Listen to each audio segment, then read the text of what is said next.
thank you for tuning into this time management video about how to say no to things that you don't really want to do.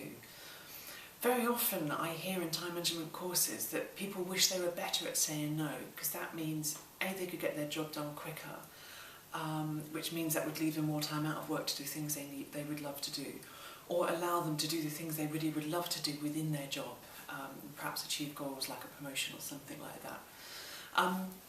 So yes, I thought I would make this quick video about just giving you some tips on saying no. So first of all, before we get into that, just picture the scene. You're busy at your desk, it's 4 or 5 o'clock in the afternoon, you've got stuff stacked up, you're already thinking, oh God, I'm not going to get out of here till 6, 7, 8 o'clock at night. And someone drops by your desk and they ask you to do something, and you just kind of look up and you go, leave it with me, and then you carry on at your computer. So that leave it with me, that is just the kiss of death. Now, do you know what you've done by saying that?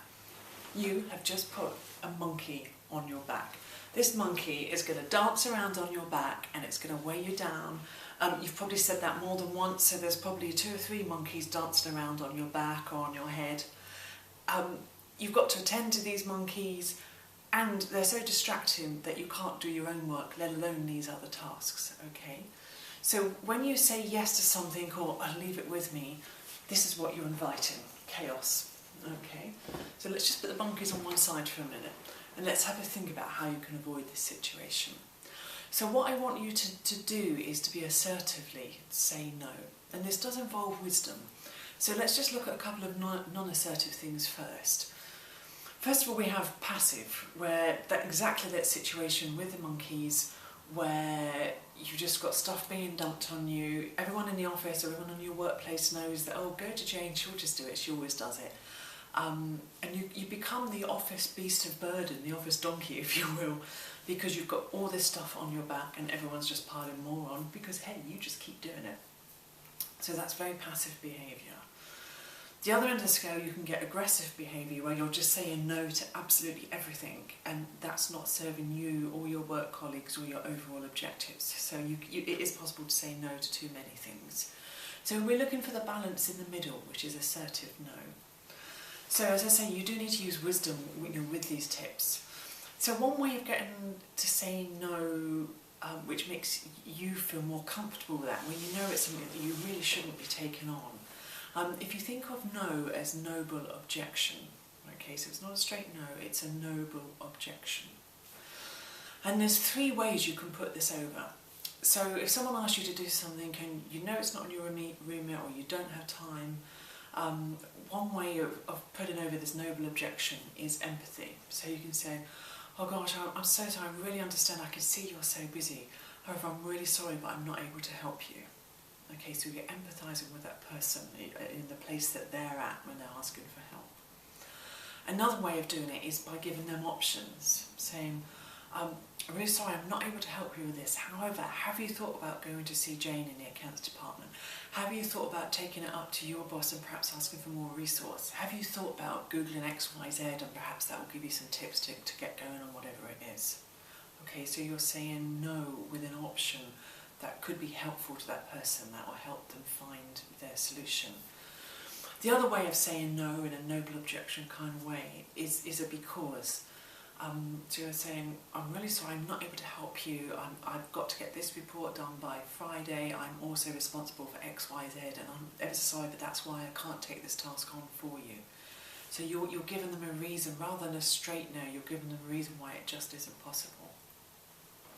Now another way, so before I say give you another way, let's just recap. So we've got saying no with empathy, so you're going to that person's place but still saying no.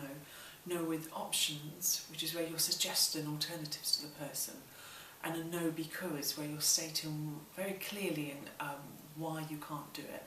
These ways might help you to say no, where you would otherwise go, oh, leave it with me. Okay, that's what we're trying to avoid. Another way of saying no is not making a decision immediately. So let's say someone's just phoned you up with a situation, and you try and get yourself a minute or 2 to think about it. So say to the person, look, let me just think about this and I'll call you back in 5 minutes. So that way, you can formulate how you want your no to be. If you know it's something that you shouldn't be involved in or you haven't got time, then that just gives you a moment to collect your thoughts so you can go back with a noble objection, with empathy, options, or a because. So again, just get out of the conversation, think, and then go back to it. That might help you to say no.